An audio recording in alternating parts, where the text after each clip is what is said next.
All right, let's go ahead and get started. Can everybody hear me?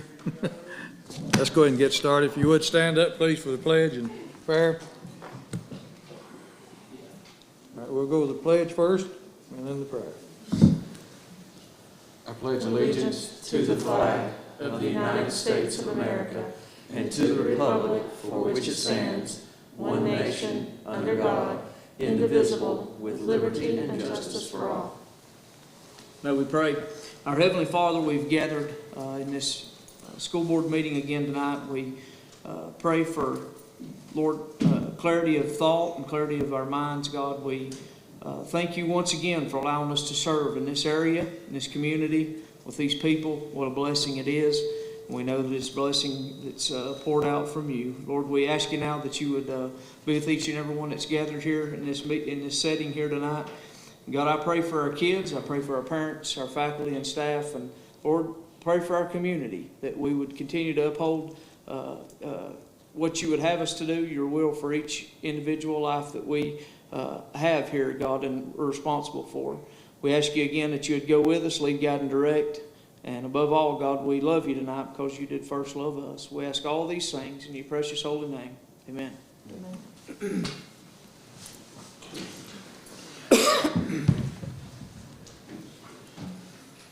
All right, I'll call the meeting to order. Do we need to add anything to the agenda? There will be, on the action section, Mr. McKinney, I think probably because we're going to go over the special meeting minutes, just to make sure that everything is there and just to put those out into the public a little more. We should add those as a separate item under action, perhaps right underneath A, in between A and B. Okay. And then after we have the report from Ms. Frost and the school report, the group needs to decide if you want to keep the mask agenda inside the consent or you want to pull it out as a separate discussion item. I believe that that's all that I know that we need to add or take away. Okay. Let me refresh that, excuse me. At the end of the action items, we need to select a chair and a vice chair. All right.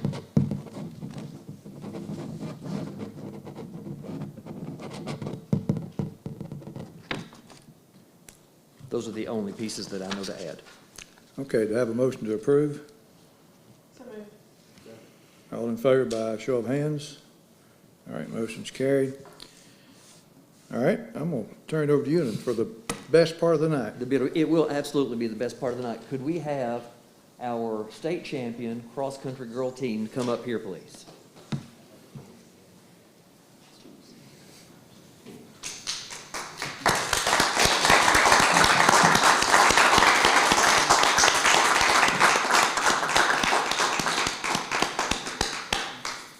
It's our intent, it's our board's intent to congratulate you and to thank you for, first of all of the effort that you put into this season, because the championships and the awards that you've received are just an extension of that work that you've already put in. And so let me introduce to you who some of these girls are. There are a few who couldn't be with us tonight because they have a conflicting schedule. They don't just run for a living, they do a lot of things, okay? So Gracie Monteith, you'll have to come and this is a thank you from us. And also, Gracie, and all of you before you leave, we have gifts for you to take with you as well. Lauren, Katie Simons, Lily. I didn't try your last name, and it was intentional. Jerkness, did I get it right? It's Bjerkness. Bjerkness. See, I told you. I'll get it right next championship. I'll have it right. Okay, all right. Leyland Harvey. Oh, Lincoln. She spelled it wrong. I didn't. Sure. I'll show you my text. It's my fault. JC. JC has the wonderful privilege of being the only one of this team that answered a phone call for a coach this year. And it was the highlight of the day, I tell you what. And Sienna. I also have thank you cards for the coaches.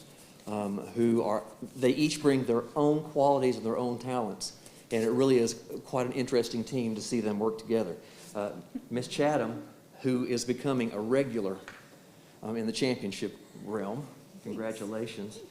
And Mr. Payne, you can only hope someday to be as good as Jen. So, this is our state champion cross-country team for this year. Do you have anything that you would like to say to them? I'd like to say I'm very proud of what you represent and what you do, not just as state champions, but a few of you I know a little bit about, and maybe know your parents and all.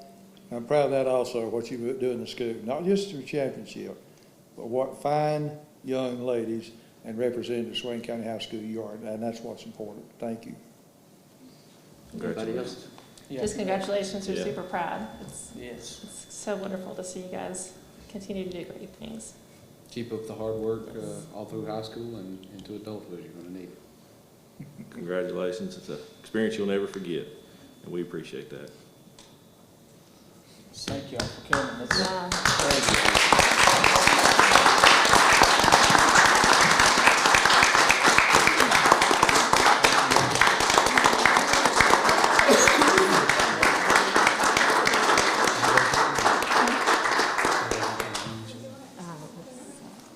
Let's see if we can get this right.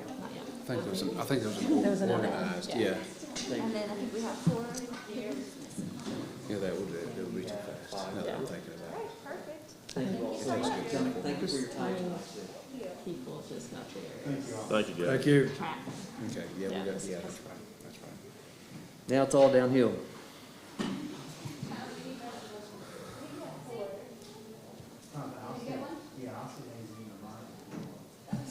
Thank you, Mr. Payne. Thank you. I think we've got a conference championship to honor next time, I believe, don't we? Actually, we probably have a couple, Okay. and we'll just leave that dangling like it is. Okay. That's a cliffhanger for the next meeting. Be good to do something like that every day, wouldn't it? Have one. Good. Thank you. Mr. McKinney, we need to visit, not with Ms. Cochran tonight, but with Amber Frost, who is here in her new capacity. That doesn't really begin until 1st of January. And she will be our, that's Allison, but she can do that. She's the boss. She's going to talk to you about our state of the COVID concerns in Swain County. So you have some graphs in front of you. The first one is the total COVID cases in Swain County since the beginning of the pandemic. And I'm not going to read the whole thing. And then the second graph is the total cases broken down by age. In the past 30 days, we've had 184 new positive cases. Currently, we have 57 active cases. Broken down by age group, 8 of those are in the 5 to 17-year-old group. 7 are 18 to 24. 24 of them are 25 to 49-year-olds. 12 are 50 to 64. 4 are 65 to 74. And 2 are 75 and older. Right now, we have approximately 5 in the hospital that we're aware of.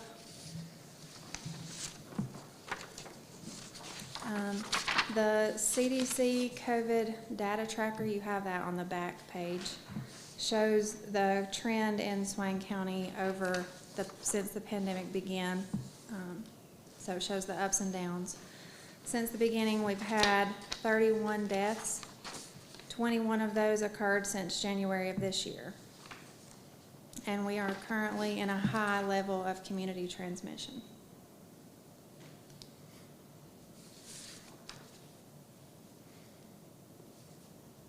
I'm assuming all these are, as far as you know, are Delta, aren't they? That's what they're assuming. Okay.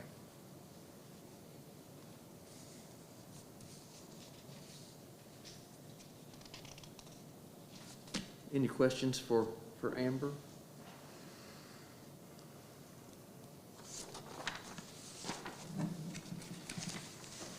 No? We're still in high transmission, so. You know, we dropped out of high transmission for a while. For just a little bit, A we little were bit. down in substantial, and we've kind of peaked back up a little. Thank you. You're welcome. Thank you. Thank you. That was easy. I've provided for you numbers from the school system also. They're multicolored. On the front page is whatever, I guess it's Tennessee orange, in deference to Mitch. You'll notice that our numbers for the last 2 weeks, and then the last section down there is just for today. Monday tends to be a little bit of a heavier counting rate because it the weekend kind of catches up with us a little bit. You'll notice that there are 27 students in the past 2 weeks who have come through as positives. And I think equally concerning is the fact that we've had 5 adults, 2 of whom are in the hospital right now, recovering. Those numbers concern me. And if you compare those to the numbers that are on the previous pages, you will see that those are similar to what we had in October, but it's not as high as we saw in September. Okay, so it's like when we started coming out of that real heavy transmission time in September, right after that. But it's not nearly as clean as it was in November. And if you look at the chart that's on the back of the information that Amber gave to you, if we were to chart out our numbers, it would look very similar to that, which is what we should expect. As the community goes, so does the school system. Okay?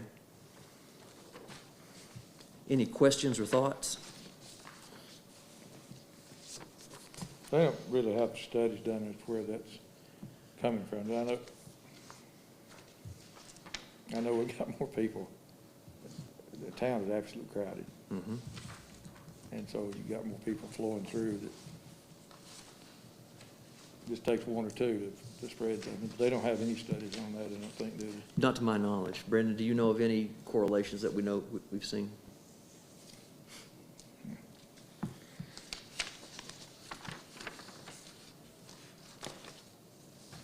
Do you want to pull the previous mask mandate that you voted on out of the consent agenda for discussion at any point?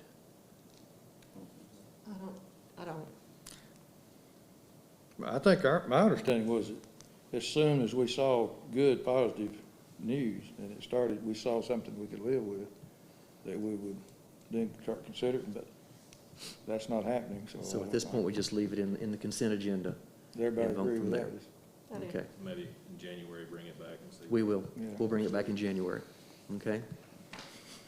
Tonight, we've been waiting to present this to you, and I'm kind of glad that we've waited until tonight to look at our NC Star improvement plan, and I'm not going to spend a tremendous amount of time going over that improvement plan because there are just really about 3 different points on there that are, I need to take this off, I can't see you. Yeah. There are only about 3 different points that I really want to make you aware of. One of those is the fact that we are heavily, heavily invested in improving our multi-tier system of support and our professional learning communities or professional learning teams. Those work together. So Dr. Sutton is going to speak about those in a few minutes. But before he does, in my opinion, and again, I can't prove this with any data just yet, that there is a correlation here. But in my opinion, we are seeing some tremendous growth right now in math and reading. And it started happening whenever we started really pushing the MTSS process. And there were other places who have seen that as well. So I would like for Ms. Turbeville to come and speak to that. She's going to share some numbers with you. And then when those 2 are finished, Mr. Dills is going to come, and I want for him to speak about particularly the housing need for our staff in Swain County. And I'm doing that for a couple of different reasons, but the numbers that he has are astounding. And so we need to talk to anyone we can about how we can address the housing need in Swain County. Okay? Ms. Turbeville, thank you. Good evening. I apologize you didn't have these papers before, but I wanted you to have the most updated data, and this is as of about 2:30 this afternoon. So I'm just going to kind of go over it with you. So our NC Star goal, our main goal is our vision, 81-1. So we want 80% of our students at proficiency, 1 year's growth for every student, 1 year's growth for every teacher and staff member. So things that we're working on, everything that we're working on leads to those goals. I'm going to talk to you about a couple things tonight, reading math data, and then the new letters training that's coming from the state, and give you a little update on that. So first, I'm not going to go over everything on this report because it's a lot when you look at it, but I do want to point out some things to you. So if you'll look at the reading data, it should be your first page there, and it's a 2-pager. So up at the very top, you'll see this color band here. And so this is of our middle of the year benchmark. We just took it last week, or this week and last week, and we have about 100 kids that haven't taken it yet for whatever reason. So that's kindergarten through 8th grade. This is iReady. iReady is our new instructional program, our new diagnostic program that we started this year. It's a kindergarten through 8th grade reading and math. And so we've been really happy that we have something that we can speak the same language. We're comparing apples and oranges from kindergarten to 8th grade all the way up. And so this is the middle of the year result from that.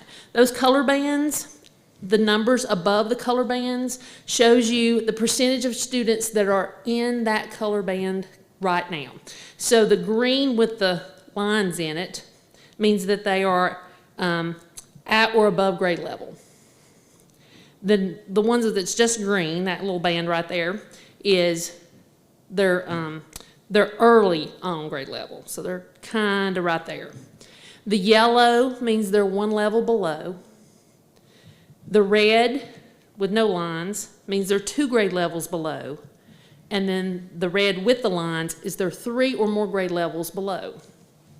So if you look at the numbers above the color bands, we've got 19% of our students. Now this is for our whole district, kindergarten through 8th grade. 19% of our students are at or above grade level. 20% are right there. They're at the beginning of that grade level, working on being solid. 38 is one grade level behind. 11 is 2 grade levels behind, and then 12% is 3 grade levels behind. But this is what I want you to notice. Look underneath the code there. You can see where it says like from 10%. That's what we were at the beginning of the year. Look over there at the far right. We were 17%, now we're 12%, 3 grade levels below or more. So we are starting to see a lot of growth. In iReady, we have 2 kinds of growth that we look at. We look at typical growth, and then we look at stretch growth. And typical growth is that growth that we expect our children to make in a year based on from where they started from. It's nationally normed, it's what they expect, okay? The stretch growth is they've made their typical growth plus extra. Now we want our children to get that stretch growth because if they're behind a year or 2 or 3, if they don't get the stretch growth, they're never going to get caught up. They're just making another year's growth, but they'll still be behind. So we want them to get the stretch growth. But I do want you to look in that middle chart there. 38% of our students, kindergarten through 8th grade, have already met their typical growth for the year. 15% have already met their stretch growth, which means they're going to grow and grow and grow. We're not 50% through the year yet, and we're already seeing numbers like this. So we're so tickled about that. And then at the bottom, it breaks it down by grade level. And so what you want to look at is not the first numbers, but the second numbers under percent met.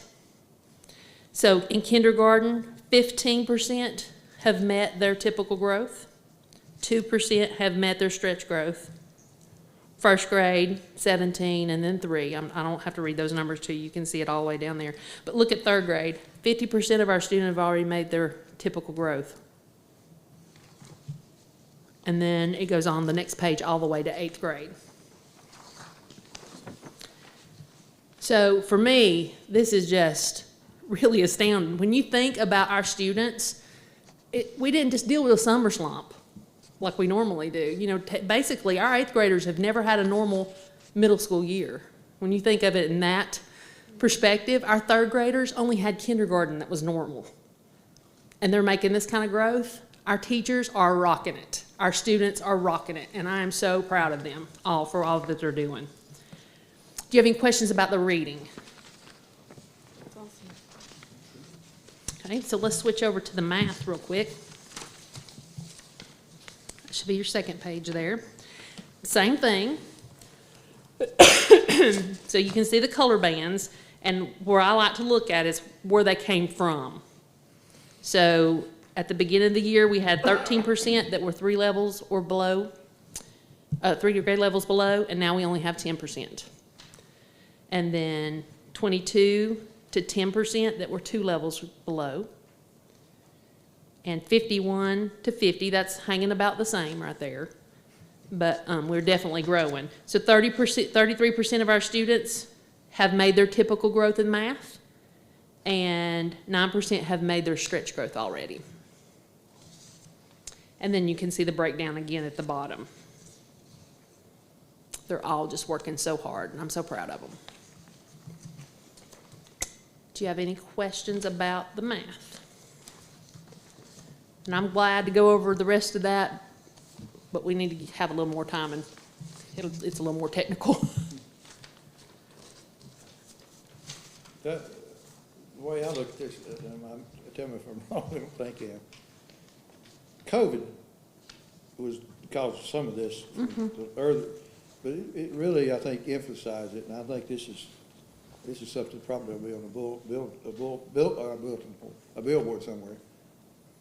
This shows what good being in school and teachers having that influence does, as opposed to not being in school. Yes. And that's what COVID did to us. Yes. And got us behind. I think it's definitely a combination of that, and then what Mr. Sell said a minute ago about the MTSS process, that we're really digging in this data and looking. I mean, teachers can drill down on this and see exactly where a child is missing a skill. Right. And they can address it immediately in the classroom. So that's, I think, the combination of those two things. They're in the building, and we're able to teach them. Great. Any other questions?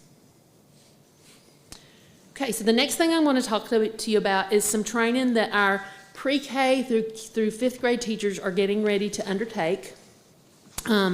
So the state passed a law, and it is Senate Bill 387, that all instruction in reading would move to the science of reading, and that they were going to provide training for all our teachers to make sure that students are getting sound instruction every day based on the science of reading and what we know about how to teach reading.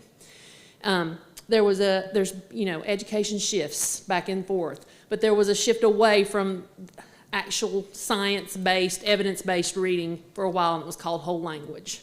And so now we're getting away from whole language and getting back to, we got to start here, and you get this skill, and then you get this skill, and then you get this skill, and then you get this skill. And that's basically what the science of reading is. It's those building blocks every single day. They've already started the training. It's called LETRS, and it's LETRS. And that is, I have to look it up every time I wrote it on my paper somewhere. Language Essentials Training for teachers, basically. And it's really probably the best training our teachers will ever have in their life. It is amazing training. We've just heard nothing but good out of the training itself. However, there's a lot that goes with that because there's a lot of expectations for our teachers. The training will be up for 2 years for our kindergarten through 5th grade teachers, our EC teachers that are not self-contained, our coaches in the classroom, and then it will be 1 year for our administrators at the elementary level and 1 year for our pre-K teachers. It encompasses the kindergarten through 5th grade training encompasses 8 units, and each unit has 8 sections in it. Each unit will take about 8 to 10 weeks to complete. They will have a 6-hour training with each unit face-to-face, and then they'll have about an hour and a half of homework every week. in which they'll have a module that they look at online, some reading that they need to do, and then there'll be a bridge to practice piece where they're actually putting it into place, and then they have to report on that. Okay, so we're concerned about the time constraints, and I gave you, the last sheet of paper I gave you kind of breaks it down what each unit looks like for those teachers. So we are the third cohort of trainees, so we won't start, well, I've heard different dates. We won't start till sometime. I'll get a phone call after Christmas, and then we'll start at some point after that. It could be next semester. It could be the following year. They were supposed to start in August, and they didn't get started till October with the first cohort, so they're kind of behind. So kind of daily it's changing as to when that third cohort is going to start. But I'm going to start taking the training in February through RESA, so I'll be ahead of the teachers, so I'll know how to support them better in the classroom with that. We're looking for training for Mr. Sale to take the administration piece, so he will know what's coming down and be very aware of the process there. I've been trying to attend everything I can. As a matter of fact, I had a webinar this afternoon about how to make this better, how to make this easy, how to make this more palatable for our teachers.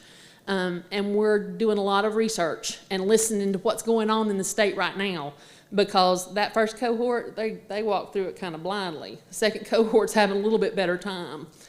Some things that we need to consider: what can we take off our teachers' plates so that they can get this work done? And so we're getting input from teachers. We've sent out some surveys about things that they think could come off their plates. You know, there's certain things that can't because it's state mandate or it just has to be done, but we're trying to get input from teachers on that. We're going to really look at our schedules, because we've got to give teachers some chunks of planning time at the elementary level so that they can get this work done. And we want them to be able to do their homework together, because that's going to make it more real and make it more genuine. The district calendar will be a concern as we plan our face-to-face meetings. And again, right now we know nothing because I've not had our implementation meeting yet. The state is going to put this in the teacher prep programs in the future. They will start, the way I understand it, the class going in the fall will have it sometime before they graduate. So eventually we'll get teachers that are already trained if they come through our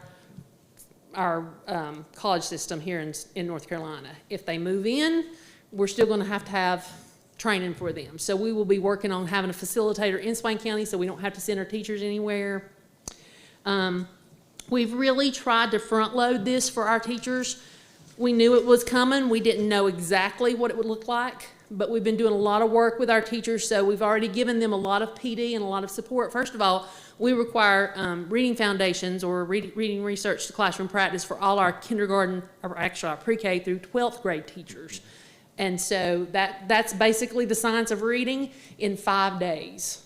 So letters is going to be reading foundations on steroids for two years. Really deep dive into how to teach reading. We did a book study called Know Better, Do Better about a school that went through the process of switching over to science of reading and making sure that they were given the foundations to their students. And we also did a PD with our K2 teachers that was called Keys to Literacy during COVID, so that while they didn't have students in the building, they were working on that. So we've been front loading it for them along the way. And so we'll start just as soon as we get the go-ahead. Questions? I know that makes our minds have been going, woo.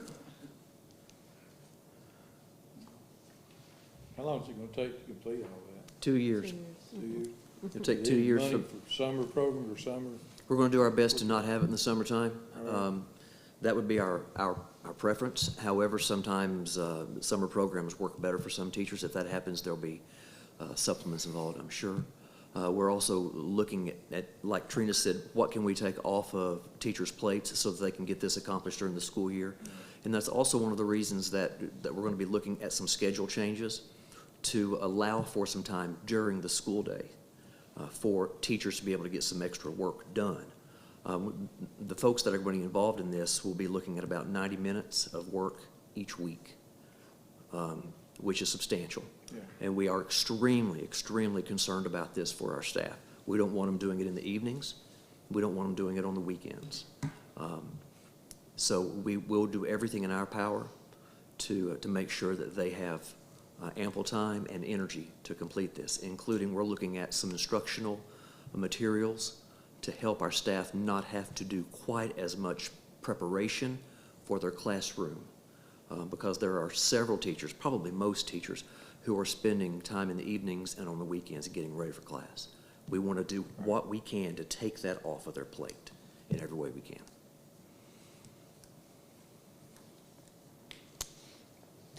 Thank you very much. Thank you.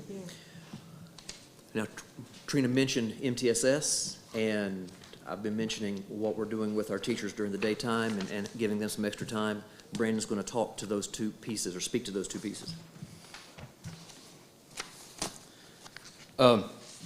So in our NC STAR plan, we have to address different key indicators.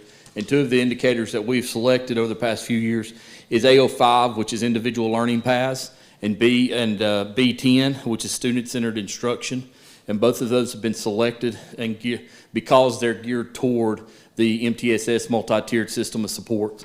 We've talked about MTSS before, but it's 3 tiers. Tier 1 is your core instruction. It's what every student in the building is getting. It is intended to reach 80% of your students.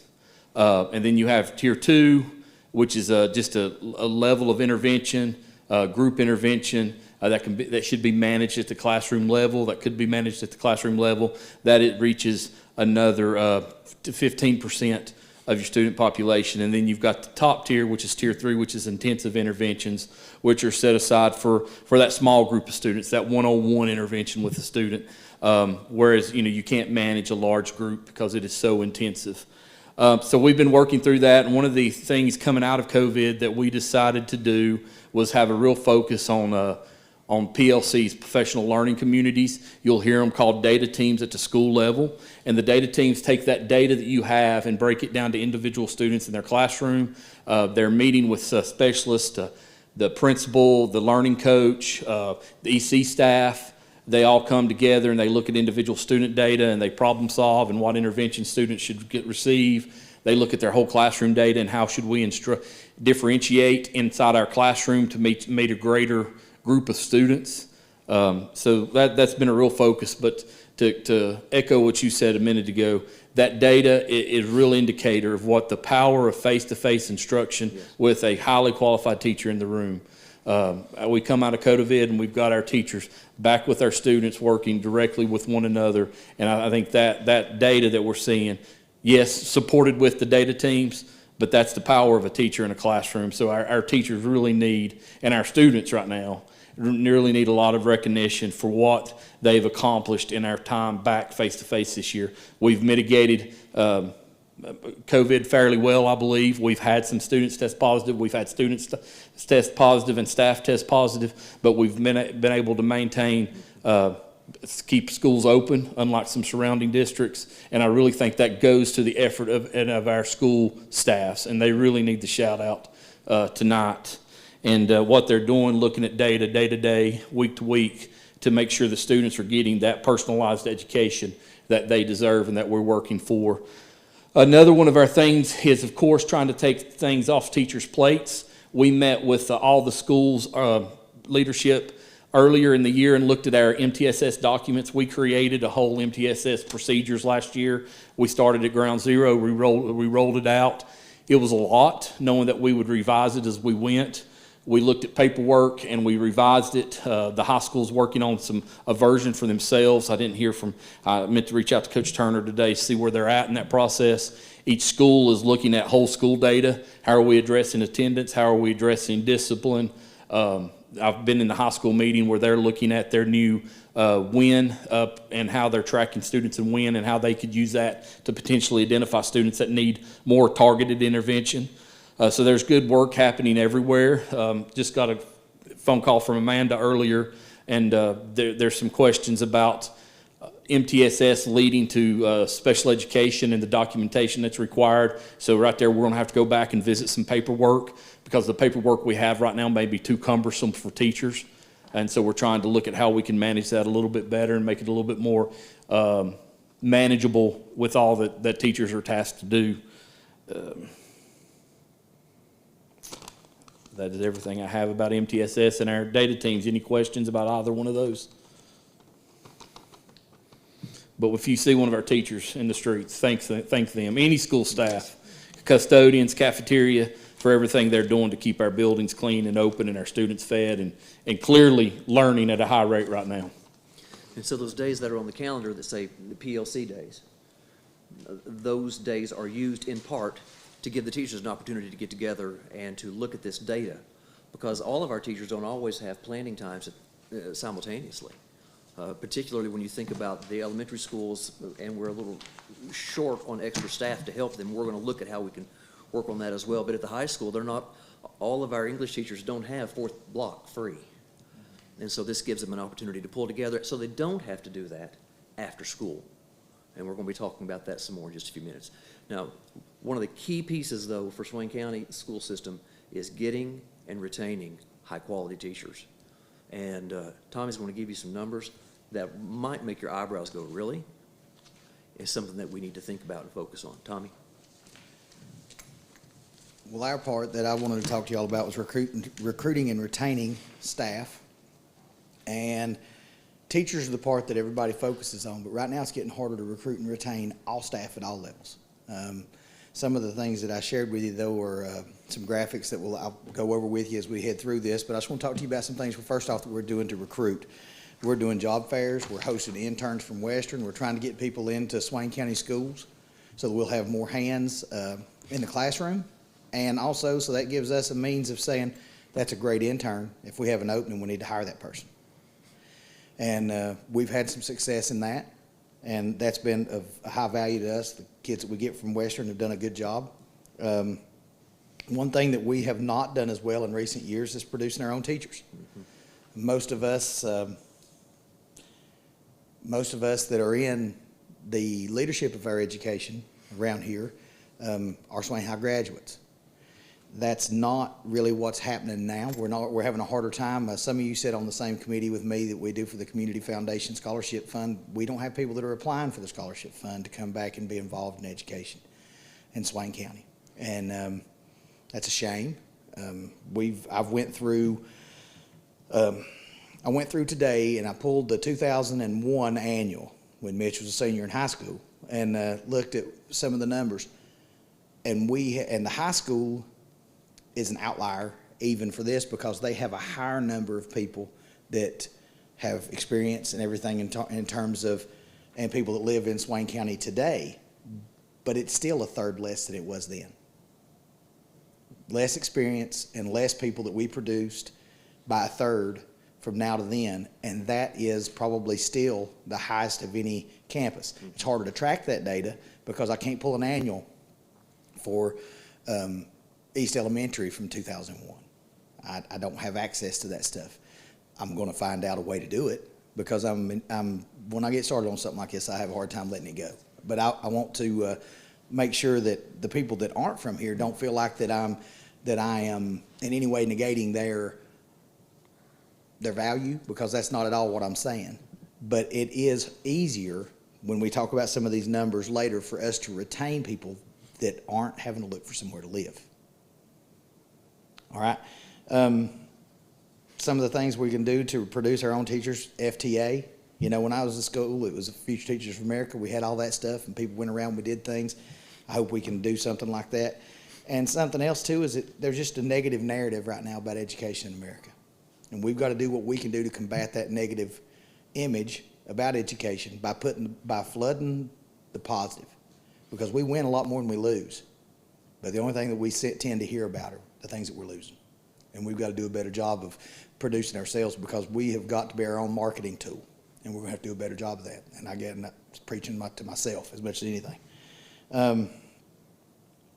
Offer scholarships to graduates. I've talked about this a minute ago. We've got to get them to apply. And it's okay to not be in the top 10% or top 5% of your graduating class to be a teacher. You can still be a teacher. Maybe a better teacher. Because a lot of times it's the hardest for somebody to teach somebody to do something that never had any difficulty in learning how to do it themselves. If that makes any kind of sense at all. Sometimes the people that struggled in school are the best teachers, and there's nothing wrong with that. And we want our folks to get involved in education and to be a part of Swain County schools in perpetuity, because it's going to outlast me, and I think that's going to be the same for everybody in this room and everybody that's in our schools now. There'll always be a school in Swain County, and we want it to be led and we want it to be fed by the backbone of this community. That's important to us, but right now we're just not getting those applicants. We want to retain, we want to make sure that all of our employees know that they're valued, all of them. I'm not talking about just the ones from Swain County, I'm talking about all of them. You know, we've got a lot of great teachers that have came to us from all over the place. I can stand here and talk about the people that I've hired as a principal or in this position that have came to us from other places and do a fantastic job, and there are so many of them. Some of them are, you know, some of them are in leadership positions, and some of them are in their first 5 years, because that's where we're having to find them right now. And they do a great job, and I don't want anybody to think that I don't value what they do every day, because this is not an easy job. Something else we can do is competitive pay. We have offered bonuses, and we're doing better in that regard, but we're going to circle right back into what we're talking about with available housing. We're not paying as much as Jackson County, but people are having to drive from Cullowhee to come to work here. So if they're going to have to drive from Cullowhee to come to work here, why wouldn't they stop at Fairview or Cullowhee Valley if they have an opening? And it hurts us in several different ways in terms of retention, because we spend a tremendous amount of time and money and effort on our beginning teachers, getting them trained to where they will be successful in the classroom. And they work here for 1 or 2 years, and then they're gone. And somebody else is reaping the benefits of the training that we've done. And that's something that we really have got to investigate and invest in combating that. But the biggest, I am a firm believer that we have a good environment for teachers to work in, and we work very hard at that. And if they had a means of being here, they would. We've had people that came in and said, well, you know, I had to take a job at Fairview because, I'm driving past a place where I could make more money, and it's costing me more to come there, and I just had to make a decision what was best for my family. And you can't argue that. All right, and the other thing is, we've got to celebrate our successes. We've got to combat that narrative, and that's got to be something that's on the forefront of our mind. But now, some of the obstacles to our retention. Our pay gap, travel costs, we just talked about that.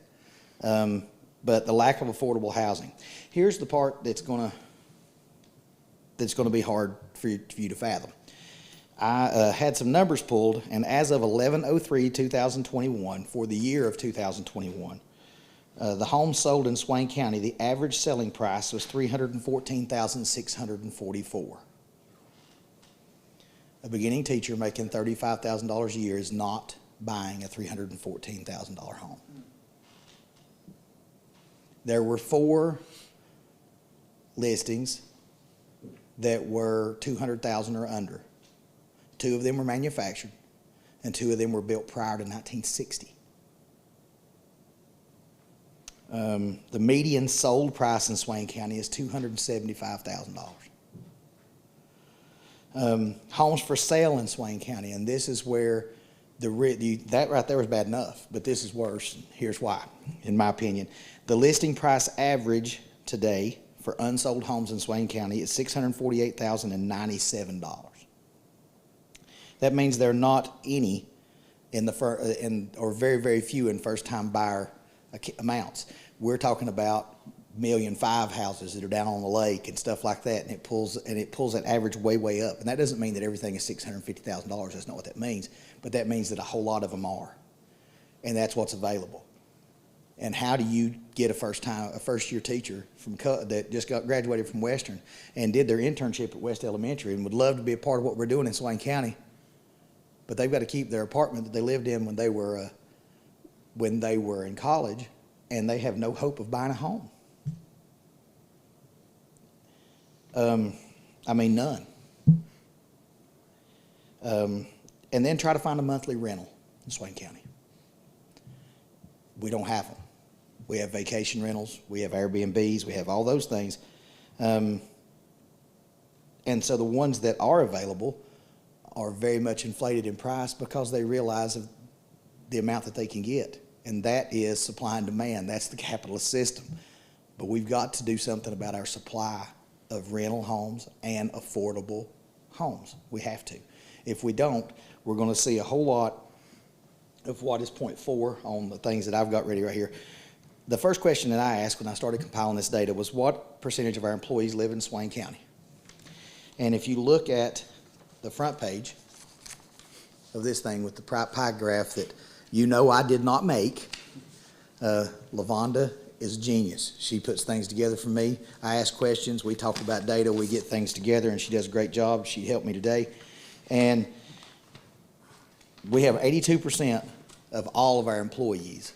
If you take every employee that works in Swain County Schools, 82% of them live and work in Almond, Bryson City, Cherokee, Whittier, are the places that you would say that Bryson City and its quote-unquote bedroom communities that surround it.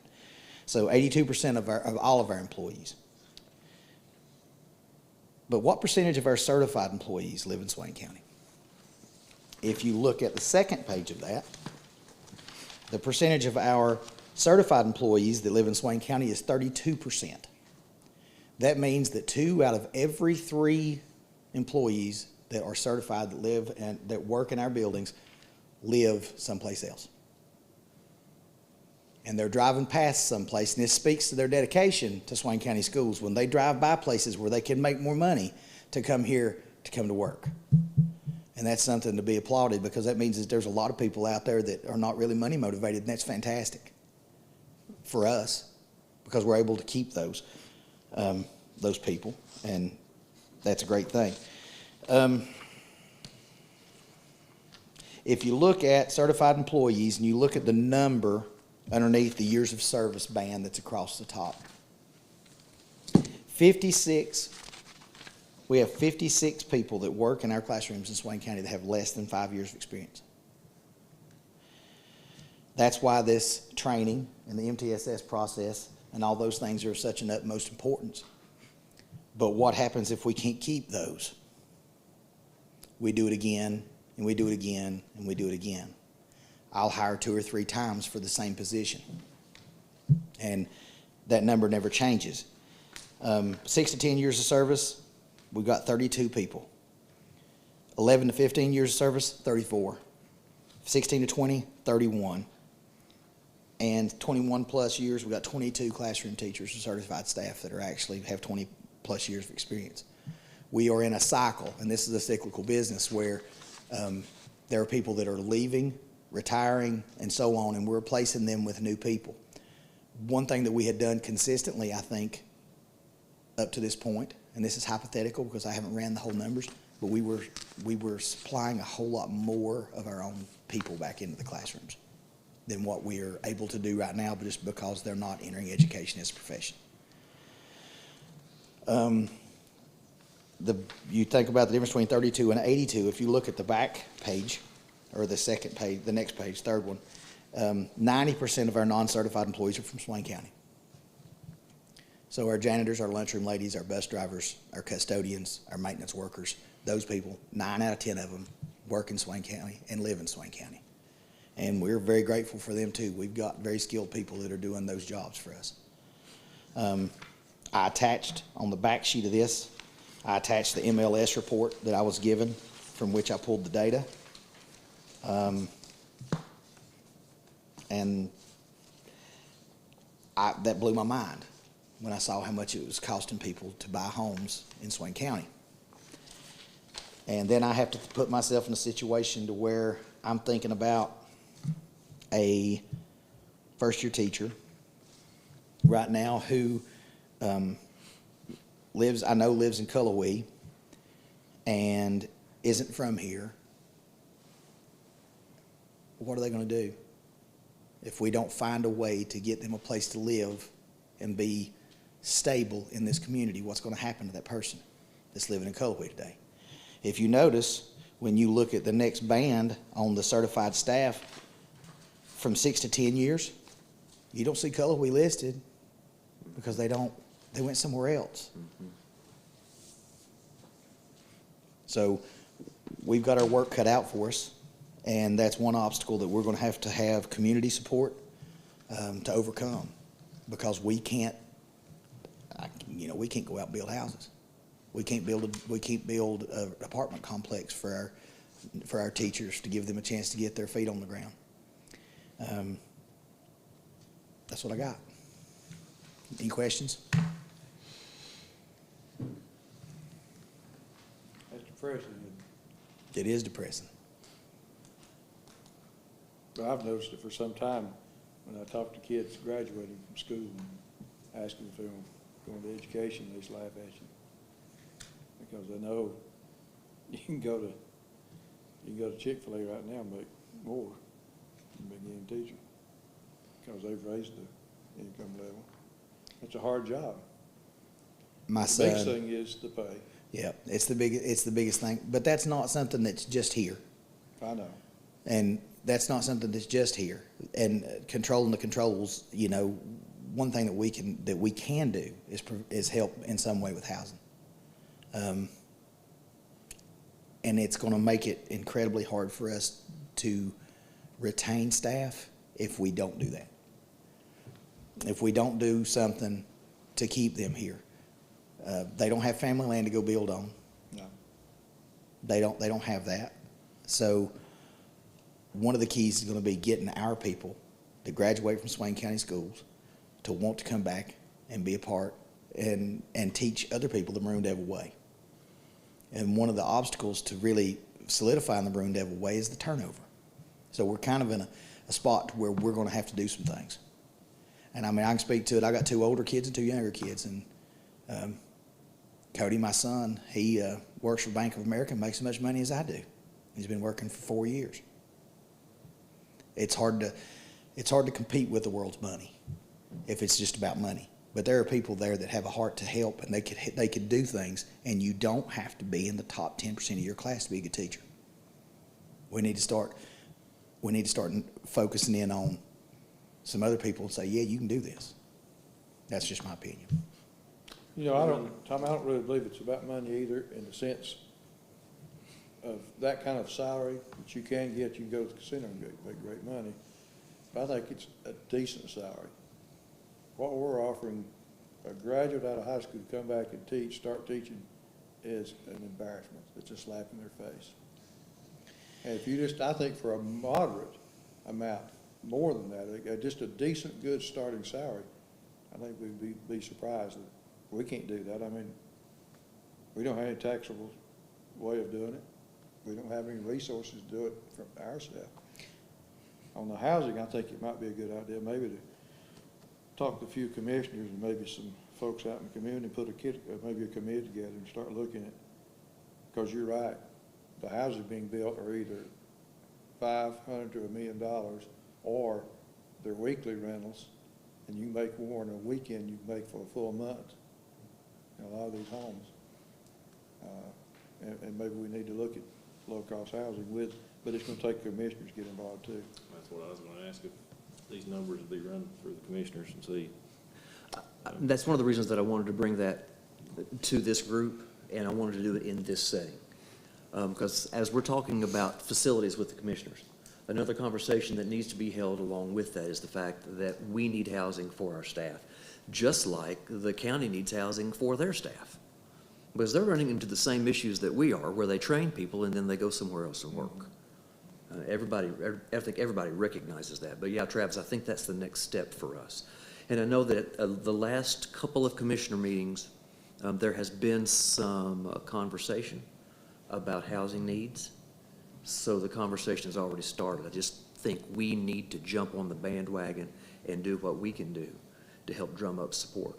There is financing and funding available in large-scale places, large-scale areas, that we could help support, I believe.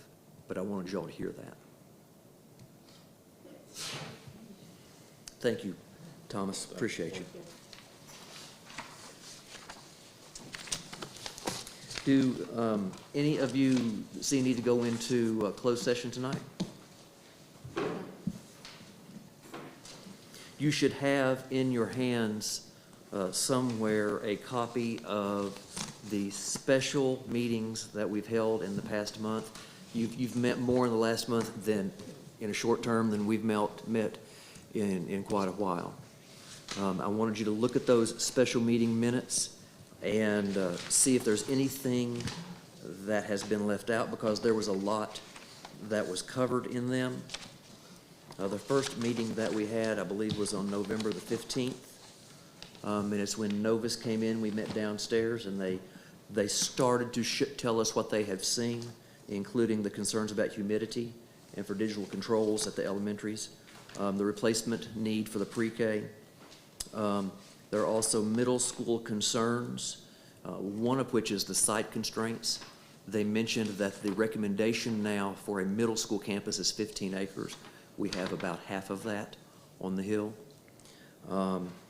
They also were reminded that we need to replace the track at the Memorial Stadium because it is basically non-functional, and we certainly can't have any track meets there.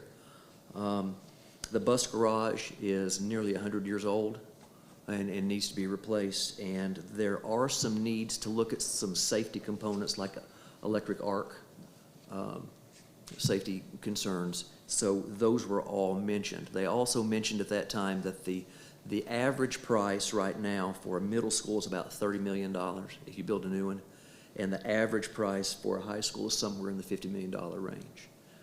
They just wanted us to have those. We also spent a good amount of time that night talking about the 45 acres above the high school and what could be done and what we are concerned about trying to do there.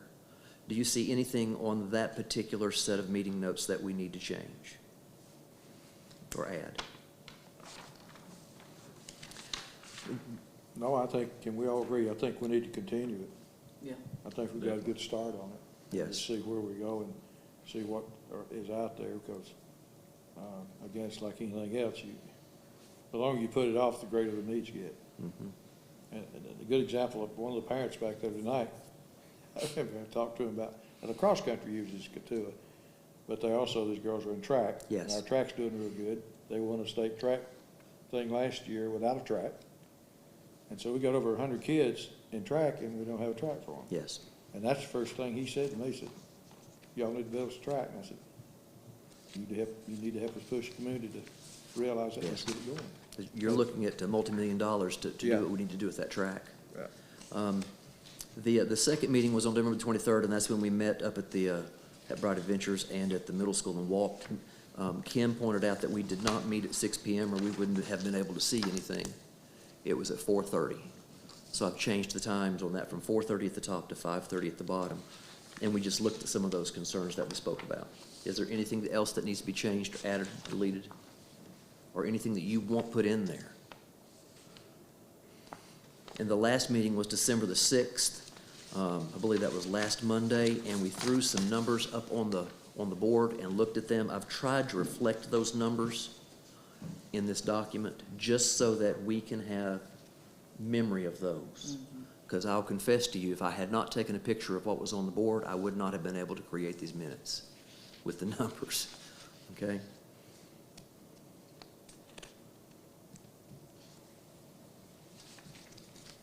Is there anything else that we need to add? Anything that you want to make sure is on there? Me.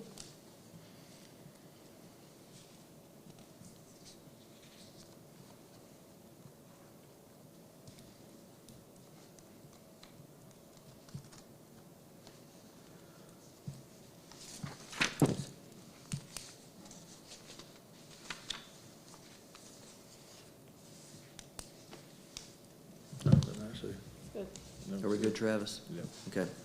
Now, I also gave you a document that came from, how do you say this man's last name? Monty? From Nathan Monty. And immediately the next morning, Stephanie sent, after the December 6th meeting, Stephanie sent an email to Nathan Monty and asked about the changes in the law for the critical needs funding. Because we were talking about if we could receive 30 million or 40 million from the state.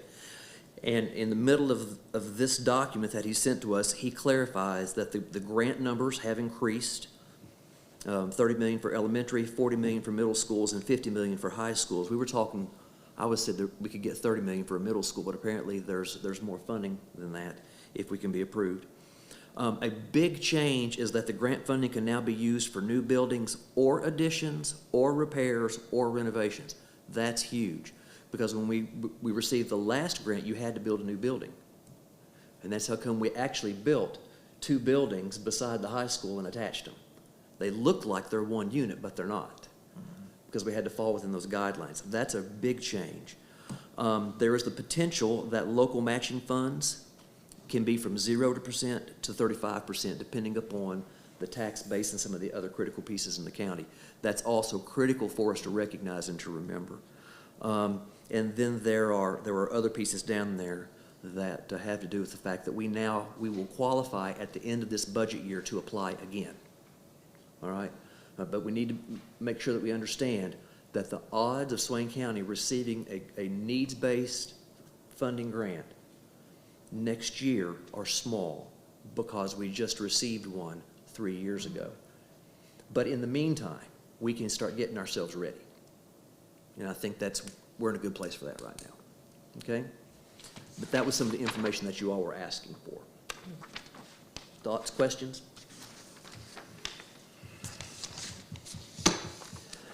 You should have somewhere in your stuff a calendar. It's black and white, and it has some green marks on it. I would like to propose a calendar change to you tonight. The first one is on the 17th, which is at the end of this week, that we make it an 11:30 dismissal for students. That will give the teachers an opportunity to get things cleaned up from all of their Christmas shenanigans this week, which they need to have, because they need to have some fun. And then next semester, I would like to add 3 early release days so that our teachers can have more opportunity to study data and to work on some of the reading and some of the other pieces that we have put in front of them. I was asked by 2 groups if we would please make our PLC meetings more frequent and maybe less as long, because right now we're giving them whole days, okay? So I'm asking that if you would please, on the 14th of January, allow us to release early. On the 11th of February, allow us to release early at 11:30. And on April the 1st, allow us to release early. Everything else will stay exactly the same. We'll have enough instructional hours still with those. Questions?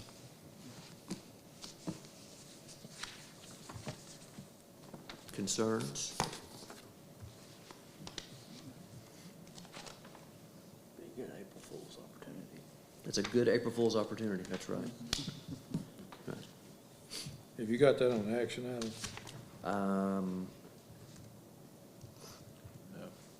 No, I don't. We'll have to add that, Mr. McKinney. Yeah. I apologize. Got past me.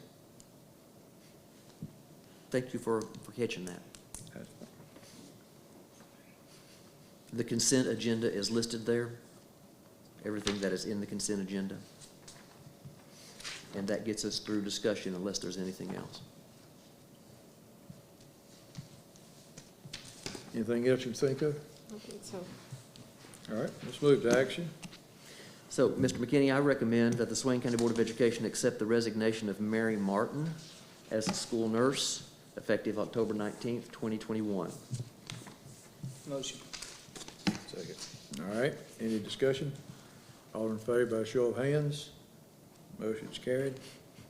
In her place, I recommend the Swain County Board of Education employ Jessica Watkins as school nurse effective January 3rd, 2022.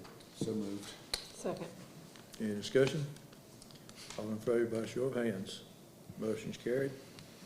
I recommend the Swain County Board of Education employ Ashley Walker as social worker effective January 3rd, 2022. Motion. Second. Any discussion? All in favor by show of hands? Motion's carried. I recommend the Swain County Board of Education employ David King as custodian at Swain Middle School effective December 9, 2021. Motion. Second. All right, any discussion? All in favor again by show of hands? Motion's carried. I recommend that the Swain County Board of Education approve the special meeting minutes for November 15th, November 23rd, and December 6th, as you have seen them with the recommendations and changes that you stated. All right, do I have a motion? Motion. Second. All right, any discussion on it? All in favor by show of hands? Motion carries.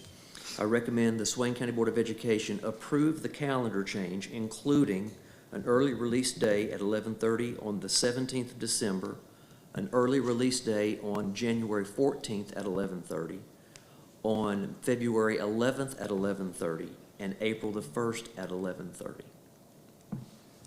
So moved. Second. Any discussion? All in favor by show of hands? Motion carried.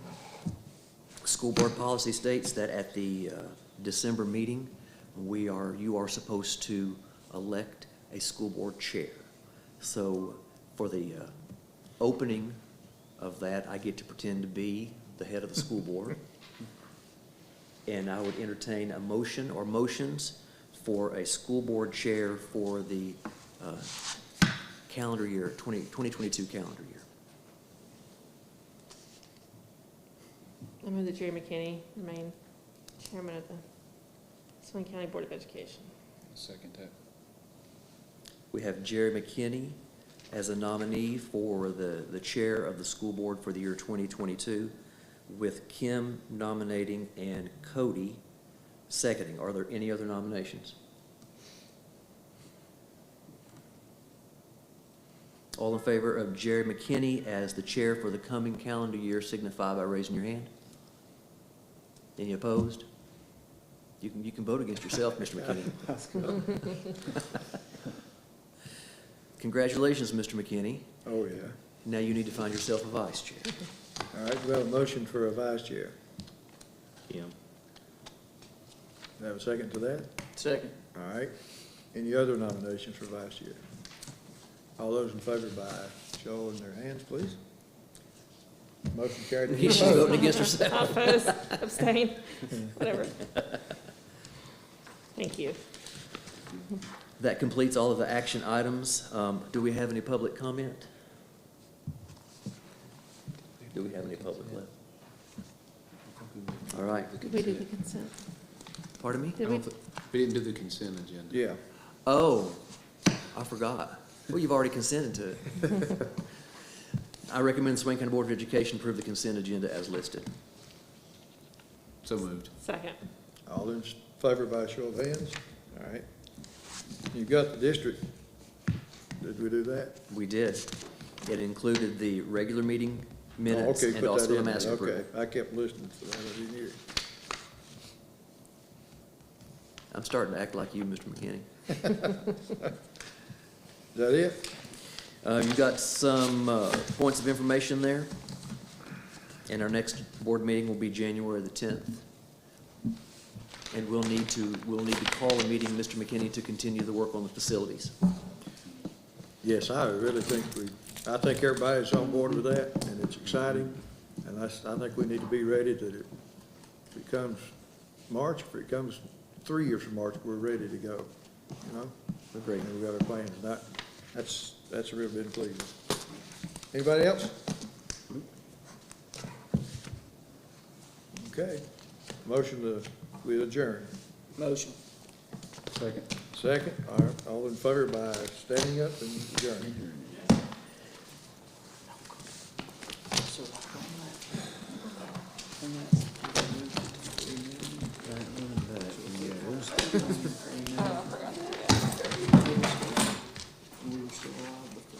I have like before we got started.